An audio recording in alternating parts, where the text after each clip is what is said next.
take it away. What would you like to discuss? Basically, DNA. What does DNA stand for?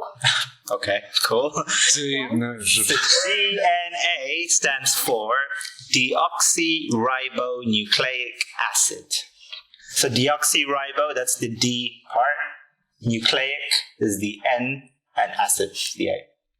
Okay. And what happens if there is one tiny error in your DNA which doesn't match with all your other DNA strands? Okay. You'd have 3 arms.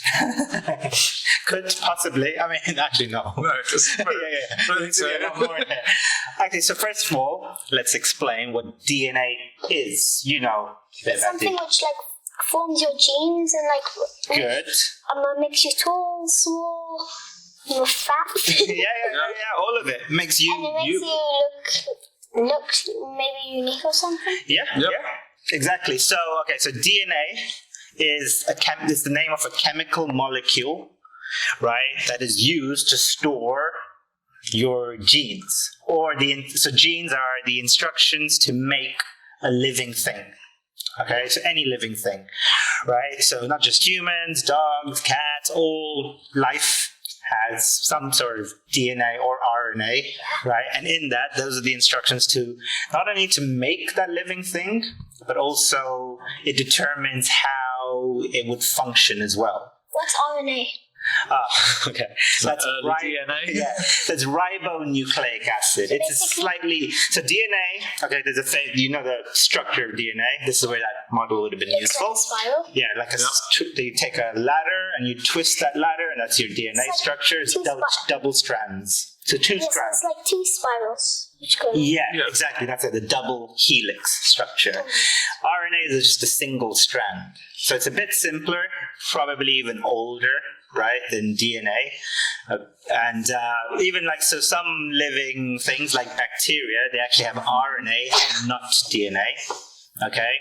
But actually, we also have RNA in our body. So is it but RNA is 1 strand and DNA is loads of strands? 2 strands. 2 strands. Yeah. So It's twice as big. is RNA for the smaller life, and is DNA for the earlier life? So bacteria would have RNA and not DNA. Okay? Oh, I don't know. They would have DNA. I think more complex life has RNA. Yeah, but we have RNA. RNA has functions in our body as well, as in sending bits of code to other parts of the cell, and there's a few other reasons. So we have RNA as well. Okay, so your genes, you use the word genes as well. So gene is it's a bit of this code that so it codes for one particular characteristic. So you could have a gene that's for your eye color, right? You could have a gene for whether you have flappy ears or fixed earlobes. That's why some people have different colored eyes, maybe cats, dogs, humans. Some maybe have a blue eye here, green eye. That is actually, I knew a person who does that. Some dogs, huskies, have that where you have one blue, one green eye. Maybe that's 2 because you said one gene is for one particular thing, maybe one particular characteristic. One particular characteristic. So what is one gene for one eye or for both of them? Good question. Because if it's for 2 eyes, maybe they kind of have a difference. Yeah. Okay. Or it's just that the cell in that eye. That gene is switched. So let's say the person has green and blue eyes, right? One green, one blue eye. In this eye, the gene in those cells in your iris, right, are coded for the blue color, and the other one is coded for the green color. There's not one for the right eye's got to be that, or left eye. My son's teacher, my 6-year-old son's teacher, has 2 different colour eyes, and she has convinced him that it means she can see fairies. So that's science. That's teaching as well. Yeah, that's it. Amazing. Right. So that's a gene, And also, what is DNA created out of? Like, what's it made of? What creates it? Okay, so deoxyribose, we're getting very technical. So that name, the long version of deoxyribonucleic acid, that kind of tells you what's in it. So the ribo part, ribose is a sugar, like glucose and sucrose, fructose, lactose, right? So ribose is a ribose without an oxygen molecule that forms a backbone, something called a phosphorus group. And then the nucleic acid, it's a type of chemical made from like amino acids. There's adenine, right? There's adenine, thymine, cytosine, and guanine. You are going to remember all this, aren't you? I think I've heard of those before. In the class we had on DNA, I hope. Yeah. And we actually, so when you see the code, when you see like models, you'll see that their code, they're just the initials are given. So A, T, C, G.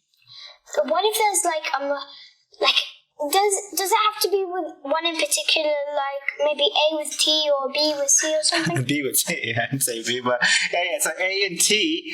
Oh. Okay, so they have a very specific shape, these molecules, right? Kind of like jigsaw pieces. Yeah. And A, adenine, can only attach onto thymine, so A and T will always link up, and C and G always link up as well. Once you get DNA, does it do you create new DNA over time? Nah.